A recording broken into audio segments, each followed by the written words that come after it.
인생 각자에게 주어진 시간은 모두 다를 수는 있지만 하나님께서 우리 인생의 마지막 날 결산하실 때는 반드시 우리에게 찾아올 것입니다. 그리고 그날은 시간이 흐르고 날이 갈수록 점점 더 가까워지고 있습니다.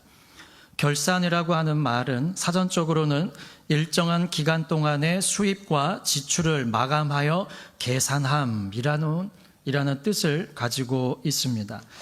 이것은 누구도 피할 수 없으며 우리의 그간의 인생에서 무엇을 남겼고 또한 무엇을 잃었는지를 따져보게 되는데 이는 각 사람의 행한 대로 갚으시는 날이 될 것입니다. 마태복음 16장 27절에 인자가 아버지의 영광으로 그 천사들과 함께 오리니 그때에 각 사람의 행한 대로 갚으리라 라고 말씀을 하십니다. 예수님과 단둘이 마주 앉은 자리에서 우리 각 사람에게 상벌을 주시는 것도 부끄러운 일일 수 있는데 많은 천사들과 함께 오시는데 그 자리에서 우리의 행한 대로 상벌을 주신다는 것입니다. 그래서 우리 주님은 공생의 기간 동안에 일찍이 이런 말씀을 하셨습니다. 마태복음 10장 32절에서 누구든지 사람 앞에서 나를 시인하면 나도 하늘에 계신 내 아버지 앞에서 저를 시인할 것이요. 누가복음 12장 8절에 내가 또한 너희에게 말하노니 누구든지 사람 앞에서 나를 시인하면 인자도 하나님의 사자들 앞에서 저를 시인할 것이요. 우리가 이 땅 가운데서 어떠한 삶을 살아갔느냐라고 하는 것은 하나님도 알고 계시지만 천사들도 알고 있다는 것입니다. 그러므로 너희가 사는 동안에 나를 잊지 않고 나를 시인하는 그러한 삶을 살아가게 되면 나도 하나님 앞에서 너희를 시인할 것이고 천사들 앞에서도 내가 너희를 나의 자녀로 인정할 것이다 라고 하시는 말씀인 것이죠. 이 말씀이 우리에게 부끄러움이 없이 다가올 수 있기를 소망합니다. 고린도후서 5장 10절에서는 이는 우리가 반드시 그리스도의 심판대 앞에 드러나 각각 선악간에 그 몸으로 행한 것을 따라 받으려 함이라 라고 말씀을 하십니다. 선악간, 선과 악, 에덴 동산에서 하와가 바라보았던 것이죠. 하지만 우리의 생각에 따라서 이건 선한 거야, 이건 악한 거야가 아니라 하나님께서 보실 때의 선과 악, 그 행한 대로 우리는 받게 되어질 것입니다. 그런데 여기서 말하는 이 결산이 행한 대로 받는다라고 하는 것은 인생의 마지막 결산입니다. 끝이에요.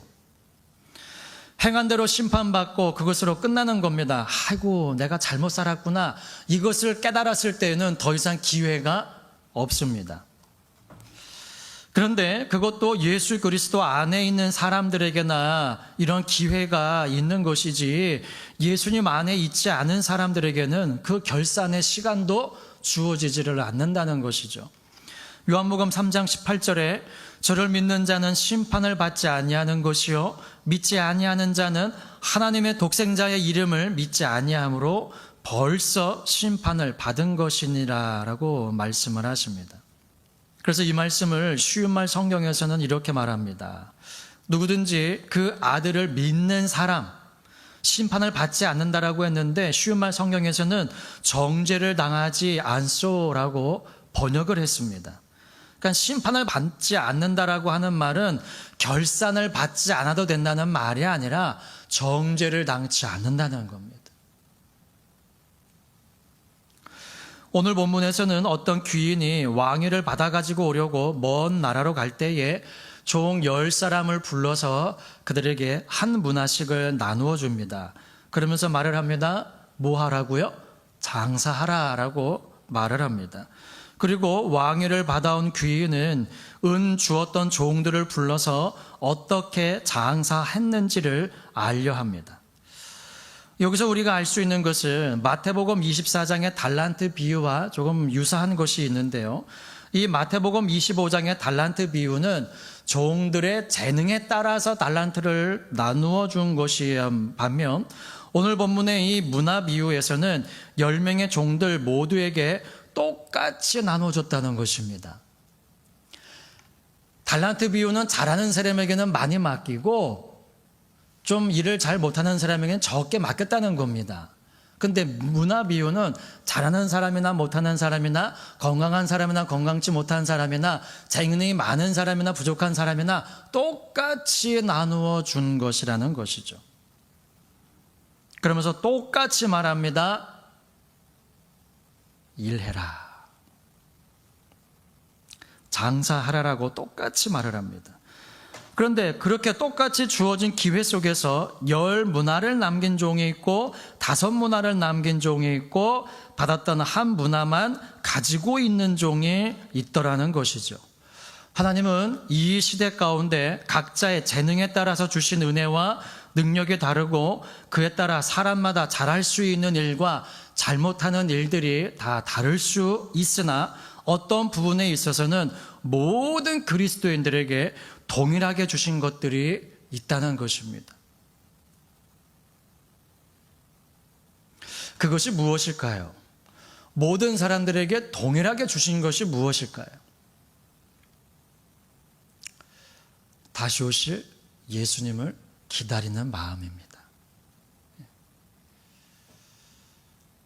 먼 나라로 갔던 그 귀한 사람이에요. 종들 입장에서는 주인입니다. 그 주인이 먼 나라로 가면서 부탁한 말이 뭡니까? 장사하라는 거예요. 다른 말이 아니라. 그러니까 이 종들이 그 주인을 기다리는 마음이 뜨거운 사람은 그 주인이 한 말을 잊지 않고 뭐 하는 삶을 살아갈 것이냐면은 장사하는 삶을 살아가는 겁니다. 그러니까 재능이 많은 사람은 그것을 가지고 달란트 비유에서처럼 많은 것들을 남길 수 있고 재능이 부족한 사람은 덜 남길 수도 있죠. 근데 그것을 가지고 야 얘는 10문화 남겼는데 너는 왜 5문화밖에 못 남겼어? 이렇게 말씀하시지를 않는다는 겁니다. 그냥 행한 대로 주시는 거예요. 할 수 있는 만큼 주님께서 은혜를 더하여 주시면서 일을 하게끔 하신다는 겁니다. 근데 주인이 바란 것은 무엇이냐 하면 10명의 종들의 각각 재능이 다르기는 하지만 모든 종들이 다 뭐 하기를 원한 겁니까? 장사하기를 원한 겁니다.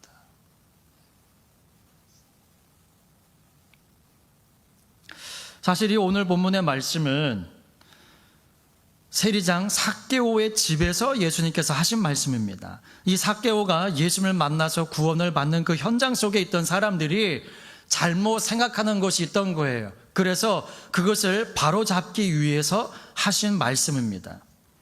그것이 그들에게 어떠한 생각이 있었느냐 하면요, 오늘 보면 11절 말씀을 함께 합독해 보십니다. 시작. 저희가 이 말씀을 듣고 있을 때에 비유를 더하여 말씀하시니 이는 자기가 예루살렘에 가까이 오셨고 저희는 하나님의 나라가 당장에 나타날 줄로 생각함이로라. 아멘.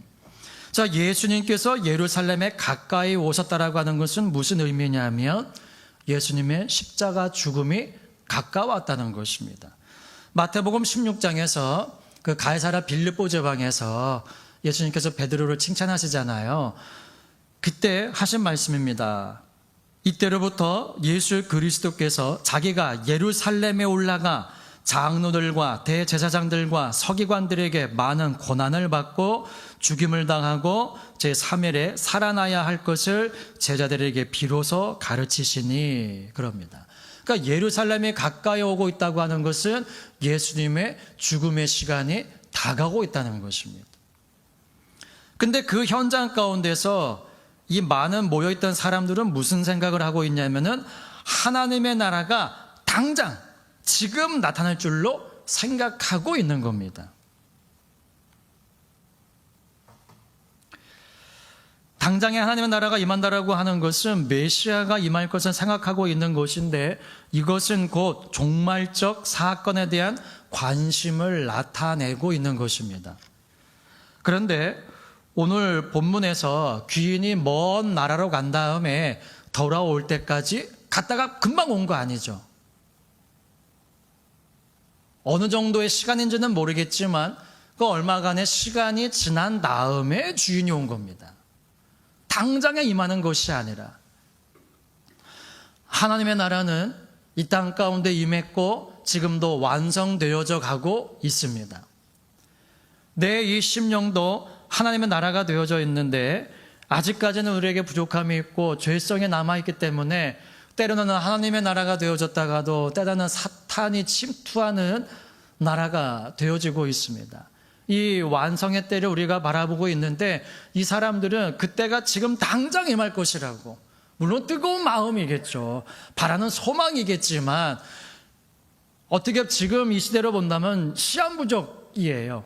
당장에 어느 한 순간에 이루어질 것이라 생각을 하고 그때까지는 반짝하는데 그때가 지나고 나면은 희지부지해지고 열심히 사라지고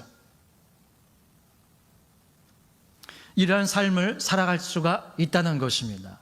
근데 주인이 바라고 있는 것은 무엇이냐면 내가 올 때까지 계속 장사하는 것이었습니다. 그러니까 한 문화를 가지고 10문화를 남긴 사람은 그 주인이 더 오랜 시간이 걸려서 왔으면은 더 많은 문화를 남겼을 것이라는 거죠. 5문화를 남겼던 사람도 시간이 더 오래 주어졌으면은 더 많은 것들을 남겼을 것입니다. 그런데 한 문화를 받아서 수건에 쌓아두었던 사람은 주인이 더 오랜 시간이 걸려서 왔어도 한 문화 그대로 가지고 있었을 것입니다.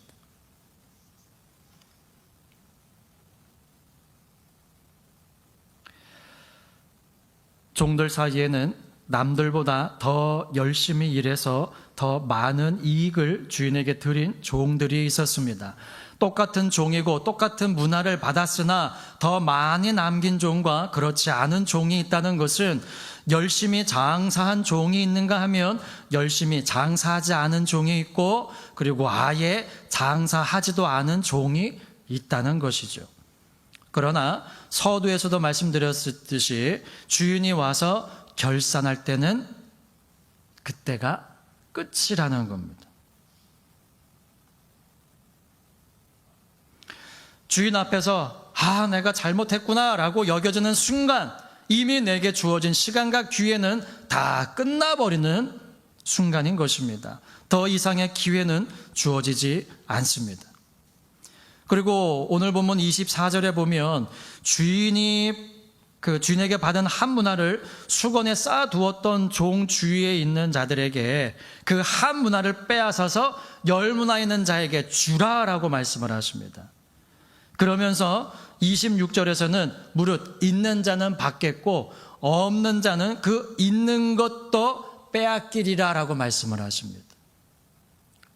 다시 말하면 이 한 문화를 가지고 그냥 수건에 쌓아두었던 사람은 무슨 생각을 가지고 있는 거냐 하면 이거는 내 거야, 이건 내가 빼앗기지 않는 거야 라는 생각을 가지고 있다는 겁니다. 일하지 않는 종은 자신의 것이라고 여기고 그렇게 생각했던 것까지도 빼앗기게 된다는 것입니다. 즉 우리의 구원은 아직 완성된 것이 아닙니다. 요한복음 1장 12절에 말씀하시는 것처럼 영접하는 자, 곧 그 이름을 믿는 자들에게는 하나님의 자녀가 되는 권세를 받은 것입니다. 그런데 일하지 않는 자는 예수 그리스도를 영접함으로 얻게 된 그 하나님의 자녀가 되는 권세마저도 마지막 날에는 빼앗겨 버릴 수가 있다는 것입니다. 나는 이미 하나님의 자녀가 되었어. 그런데 주인으로부터 장사하라, 일해라, 열매를 맺어라라고 말씀을 하시는데 열매 맺는 삶은 살지 않습니다. 그러면 마지막 날에 나는 구원 받았다라고 하는 그 구원까지도 빼앗겨 버릴 수가 있다는 것입니다. 그런데 그 결산의 때를 준비하면서 중간중간 내가 지금 주인이 말한 대로 살아가고 있는가라고 하는 것을 점검할 기회를 우리에게 제공해 주셨는데 그게 바로 이 예배입니다. 예배를 통해서, 특히 설교 말씀을 통해서 나는 한 문화를 받고 10문화를 남긴 자처럼 열심히 일하고 있는지, 아니면 문화를 받기는 했으나 그것을 사용하지 않고 주인 앞에 올 때만 그것을 꺼내가지고 와서 보여드리고 나서 돌아갈 때는 다시 그것을 수건에 싸가지고 그냥 놔두는 그런 삶을 살아가고 있지는 아니한지를 알게 되어진다는 것입니다. 그리고 매번은 아니지만 그렇게 하는 자신의 행동이 잘못된 것임을 깨달을 때가 있는데, 그때는 자기 자신을 점검하면서 내가 다시금 열심을 내야지, 내가 이렇게 살면 안 되지, 이러한 기회를 우리에게 주신다는 겁니다. 근데 이러한 작은 기회 가운데 우리가 깨닫지 못하면 마지막 날 마지막 심판이 우리에게 있게 되어지는데, 그때는 내가 정말 이제는 정신 차려야지라고 생각을 해도 기회가 없다는 것입니다. 물질을 드릴 때도 마찬가지입니다. 예배를 통해서, 특히 말씀을 통하여 나는 부자와 같이 물질을 드렸는가, 아니면 과부와 같은 마음으로 물질을 드렸는가 점검하게 되어지고, 그럼 내가 어떠한 마음과 어떠한 삶으로 주님 앞에 물질을 드려야 될까라고 하는 것을 점검할 기회를 예배를 통해서 우리에게 주신다는 겁니다. 나는 가지고 있는 많은 것 중에서 일부만을 드리는데 그것마저도 다른 사람 보기에는 할 수 있는 것들이에요. 그런데 나는 힘을 다하는 게 아니라 그냥 일부를 드리는 거예요. 근데 어떠한 사람은 남들이 보기에는 아주 부족한 것인데 그게 자기의 전부를 드리는, 사람들의 시선이 아니라 하나님께서 무엇을 원하시는지를 이 예배 시간을 통하여서 우리가 다시금 깨닫게 되어진다는 것입니다. 기도도 마찬가지입니다. 나는 바리새인과 같이 남들에게 보여지는 기도를 드리는 자인가, 아니면 세리와 같이 내 중심을 돌아보며 하나님을 닮지 못한 나의 가슴을 치며 통회하는 마음으로 기도하는 자인가를 예배를 통해서 점검해 볼 수가 있다는 것입니다. 이러한 기회의 시간이 우리에게 주어질 때에 빨리 깨닫고 주님께서 원하시는 그러한 마음으로 돌이켜서 장사하라고 말씀하시고 우리에게서 떠나신 그 주인이 오실 때까지 쉬지 아니하고 열심히 장사할 수 있는 우리 모두가 될 수 있기를 예수님의 이름으로 부탁을 드립니다. 그런데 이 한 문화를 받았던 종, 그리고 그것을 수건에 쌓아두었던 종도 주인을 두려워하는 마음은 있었습니다. 21절 우리 함께 합독해 보실까요? 시작.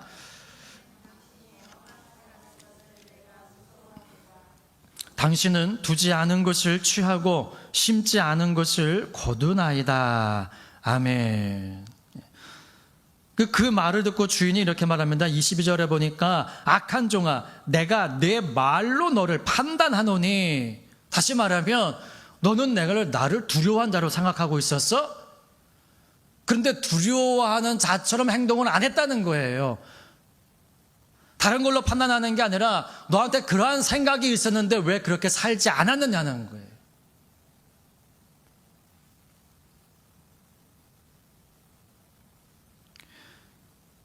내게는 예배가 가장 즐거워요 라고 하는 그 말로 인하여 하나님께서 우리를 마지막 날 심판하실 것입니다. 너는 예배가 가장 즐겁다라고 하면서 너는 정말 그 마음으로 내게 예배하였느냐? 나는 주님 앞에 드리는 것이 참으로 즐겁고 행복합니다라고 하는데 너는 그 마음으로 순전하게 내게 드리는 삶을 온전하게 살아왔느냐? 내 말로 너를 판단할 것이다. 나는 많은 사람들에게 복음 전하고 그들을 전도하는 것이 가장 즐거워라고 내가 말했다면은 너는 내가 말한 대로 살아왔느냐라고 하는 것을 우리에게 심판하실 것입니다. 이 한 문화를 가지고 수건에 쌓아두었던 사람도 주인이 무엇을 원하는지는 알고 있었어요. 그게 무슨 의미냐 하면 주인이 왔을 때에 아이고 우리 주인님 돌아오셨네 맞이해야지 해서 빈손으로 간 게 아니라 수건에 쌓아두었던 문화를 가지고 갔습니다. 이 말은 뭐냐면 주인이 무엇을 원하는지는 알고 있는 거예요. 다시 오실 우리 주님께서 우리에게 무엇을 원하는지는 모두가 알고 있습니다. 그런데 그냥 내게 주셨던 것 그대로를 가지고 주님, 제가 잃어버리지 않았습니다. 이것만 자랑할 수가 있는 것이죠.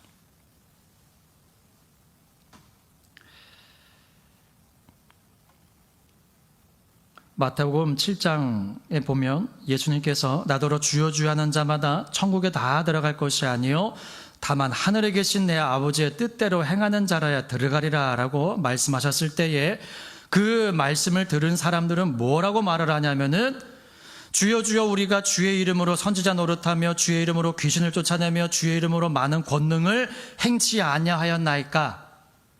이게 자기들이 맺은 열매라고 지금 말을 하고 있는 것이고 그러한 이윤을 남겼다라고 지금 말하고 있는 것입니다. 그런데 예수님이 그들에게 뭐라고 말씀을 하시냐면은 내가 너희를 도무지 알지 못하니 불법을 행하는 자들아 내게서 떠나가라라고 말씀을 하십니다. 그들은 열매를 맺었다라고 생각을 했는데 칭찬은커녕 버림을 받고 만 것입니다. 당연히 자신들의 손에 있을 것이라고 여겨졌던 것까지도 빼앗겨 버리고 만 것입니다. 그러므로 예배는 전심으로 열린 마음으로 주인이 어떠한 말씀을 하시든지 들을 마음을 가지고 들어야 합니다. 그런데 어떻게 설교 가운데 다 잘하고 있다고만 얘기를 할 수가 있겠습니까? 각자가 일하고 충성하는 정도가 다 다를 텐데 어떻게 말씀이 똑같이 들릴 수가 있겠느냐 하는 거예요. 열심히 일하다 온 종들에게는 그간의 노력에 대한 주님의 격려와 위로와 더불어 새 힘을 얻게 되어질 것이고 게을렀던 종들에게는 엄한 책망과 경고의 말씀으로 들려질 수도 있는 것 아니겠습니까? 그런데 말씀을 들어오는 많은 사람들은 다 뭐를 듣기를 원하냐면 위로받기만을 원해요. 그건 뭐냐면은 잘하다가 착하고 충성된 종아 정말 내가 적은 능력을 가지고도 내 말을 매받는지 아니하더라고는 이 말씀만 듣기를 원하는 겁니다. 그렇게 살지는 않으면서. 잘한 것은 칭찬받되 그렇지 않은 것은 책망으로 다가와야 그것이 내게 은혜입니다.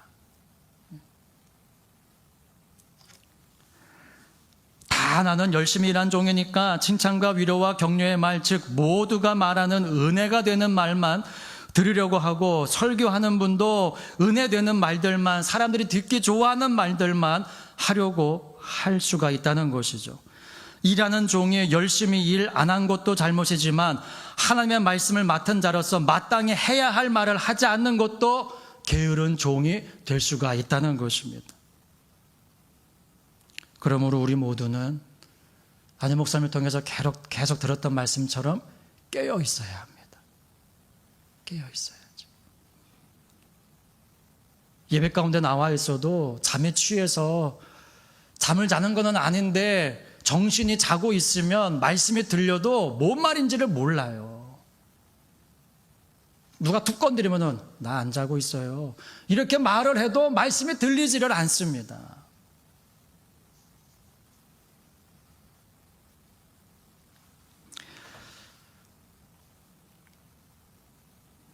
열심히 일했다고 생각한 사람도 버림을 받고 말았습니다. 그러므로 나는 어떠한 종이 되어야 할까? 그리고 심지어 종들이 아니라 오늘 본문에 보면은요, 14절에 보면은 종들이 저를 미워하는 것이 아니라 백성들이에요. 그런데 그 백성이 저를 미워하여서 사자를 뒤로 보내어 가로되 우리는 이 사람이 우리의 왕됨을 원치 아니합니다 라고 말을 해요. 근데 이 주인이 돌아왔을 때에 이들에게 어떻게 하느냐? 27절입니다 27절 합독해 봅니다. 시작. 그리고 나의 왕됨을 원치 아니하던 저 원수들을 이리로 끌어다가 내 앞에서 죽이라 라고 말씀합니다. 종들이 아니에요. 백성들입니다.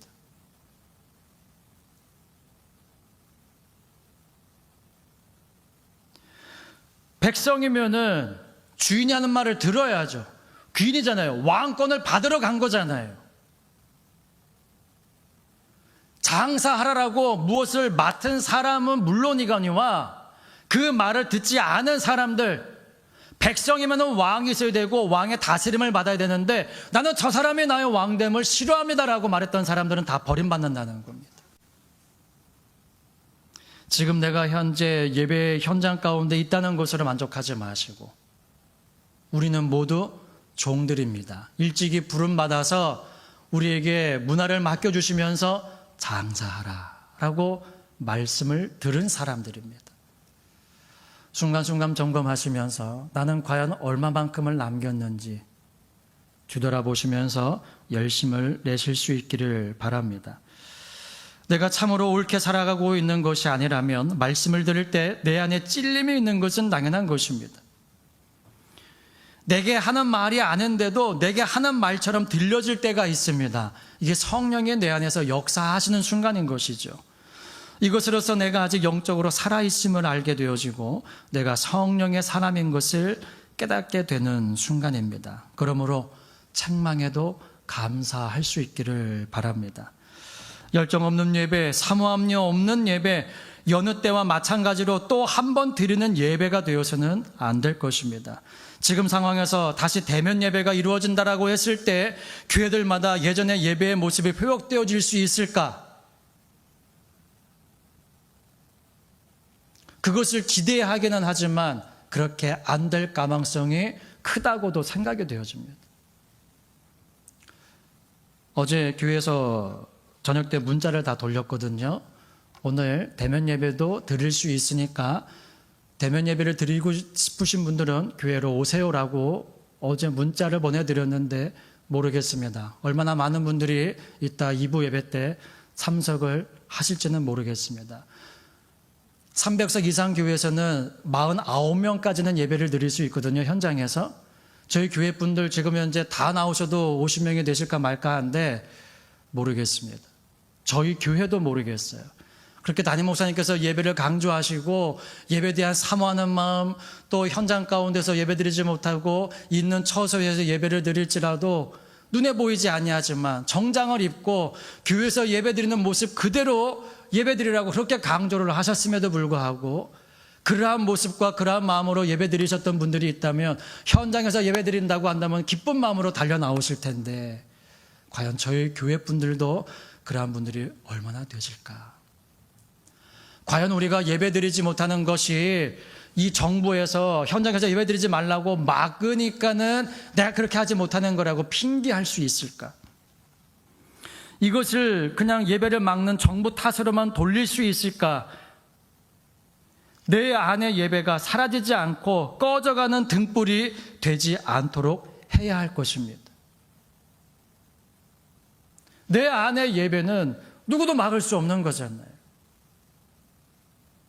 어떠한 사람들은 가인이 짐승을 잡아들이지 않고 곡식을 하나님 앞에 드렸기 때문에 제사를 받지 않는다라고 말씀하시는 분들도 있어요.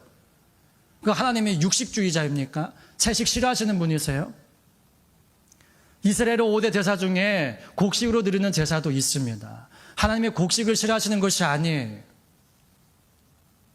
마음이 없는 예배를 드리는 겁니다. 삶이 농만되지 않은 예배, 네가 선을 행하였으면 어찌 나트를 들지 못하겠느냐. 그 삶이 선을 행하는 삶이 아니었다는 겁니다. 그러니까 하나님께서 받지 않으시는 거예요. 아무리 좋은 예물을 가지고 아무리 풍성한 예물을 가지고 주 앞에 나아가도 받지 않으신다는 것입니다. 내가 누구 핑계를 대고 나는 그래서 예배드리지 못하는 거야 라고 말할 수 있겠습니까? 일을 맡은 자로서 장사하라고 하는 말씀을 들은 우리로서는 할 수 있는 대로 최선을 다하여서 주인이 오실 때에 비록 한 문화를 가지고 10문화를 남기는 종은 되지 못했다 할지라도 한 문화를 가지고 또 한 문화라도 남겨서 2문화라도 주 앞에 드릴 수 있는 그러한 열심 있는 삶을 살아가시기를 예수님의 이름으로 부탁을 드립니다.